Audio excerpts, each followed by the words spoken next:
Welcome back, YouTube pipe smokers. Mutton Chop Piper here. Well, today's video is entitled, Let's Have a Wee Chat.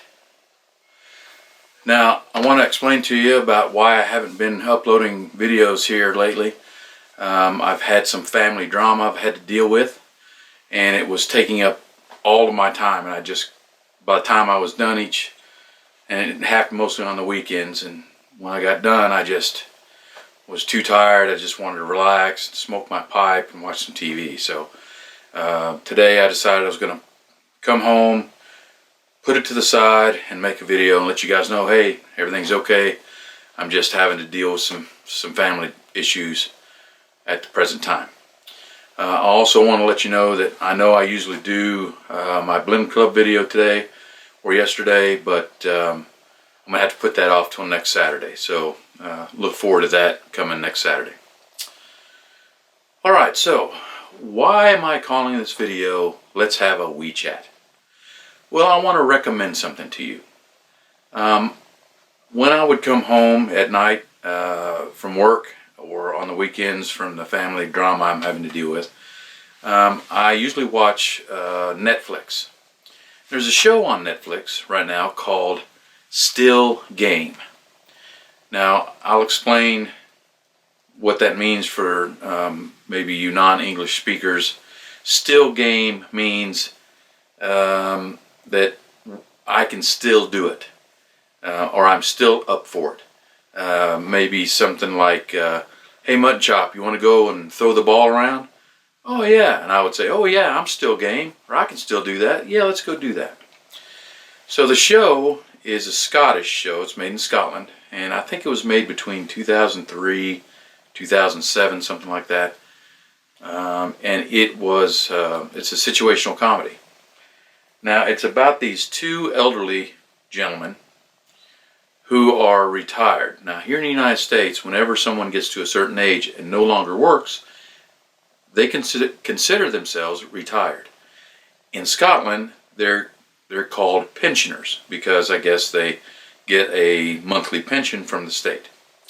So you have these two gentlemen, and there's about anywhere from 5 to 8 characters that are kind of woven into the story every week. So, but it is a very funny show, and one of the main reasons I like watching it is because one of the lead characters smokes a pipe. But he doesn't only smoke a pipe. He smokes a pipe everywhere. In the pub, in the stores, outside. And it was kind of refreshing to see someone who could just walk into a pub or walk into a store smoking his pipe. The last time I saw that was when I would walk around with my grandfather in the mall, and he'd be smoking his pipe in there. Now, the reason we call it, I'm calling the video Let's Have a Wee Chat, is because that's something they say in Scotland in this show. Let's have a wee chat about this or that. Now, let me warn you about this show. It is definitely unpolitical, or, well, what am I trying to say? It is very, it's got sexual situations. There's cursing in it. It's crude in some parts, and it's definitely not politically correct. That's what I was trying to look at. So if you're kind of sensitive to that kind of stuff, you may not want to watch it. But for everyone else, you might check it out. Watch a couple of episodes and see what you think. But again, the name of that show is called Still Game, and it's on Netflix. Alright, next thing I want to talk to you about is McClelland Calls It Quits. I did a video before this one talking about McClelland Tobacco manufacturer who has closed their doors.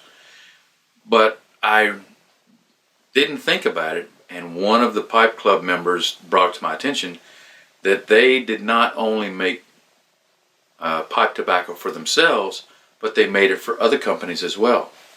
One of those companies is Eric Nording's Pipe Tobacco. One of my favorites is Hunter Blend Foxhound. That's it there. Now, this is one of my 12 that I have put up in my cellar, and I'm glad I got 10 or 12 tins of this, because I guess apparently from what he's telling me, he can't find it anywhere. Now, I don't know if Eric Nording is going to shop around and see if he can find another manufacturer to produce his tobaccos. I guess only time will tell. Something else I want to talk about when it comes to McClelland tobaccos. I'm getting a lot of comments and I'm getting a lot of requests from people about me giving you a recommendation for a tobacco that tastes like Frogmorton Cellar.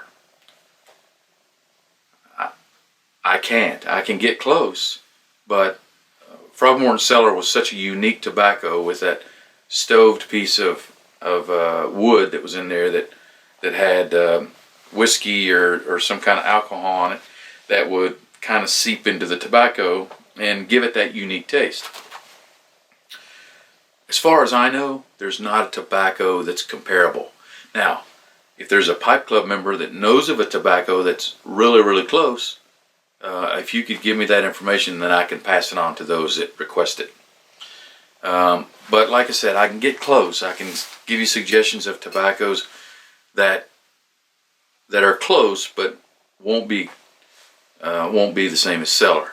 I just don't want to suggest something, you buy it, and you say, well, what the heck was Mutton Chop talking about?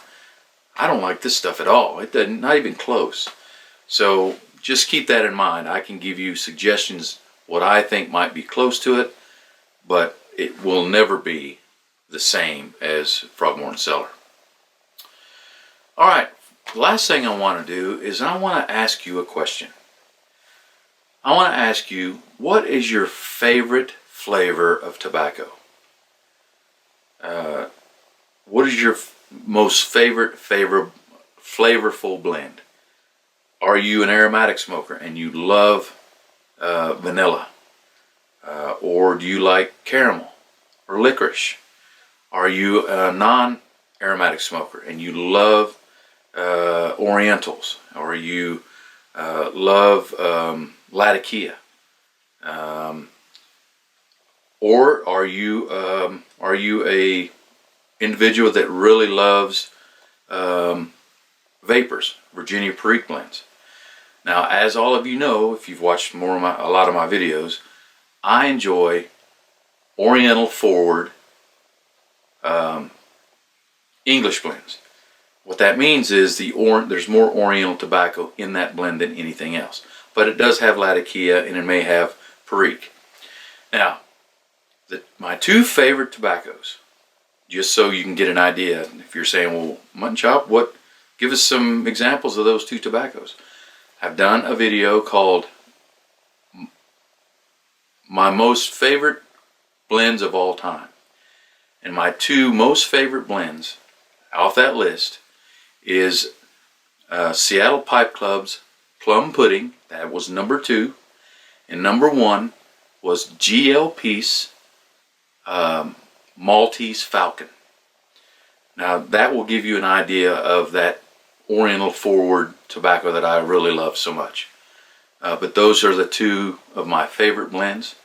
And just leave in the comments, just let me know, what's your favorite flavor, and give me an idea why. Some people may say, well, it just depends on how I feel. Sometimes I like this, sometimes I like that. Just give me an example, and just let me know what your favorite flavor is. Alright, well, again, my Blend Club video will be next week. So until then, I hope you learned something, and I hope you enjoyed the video. Until my next video, I want to wish you and your family happy piping.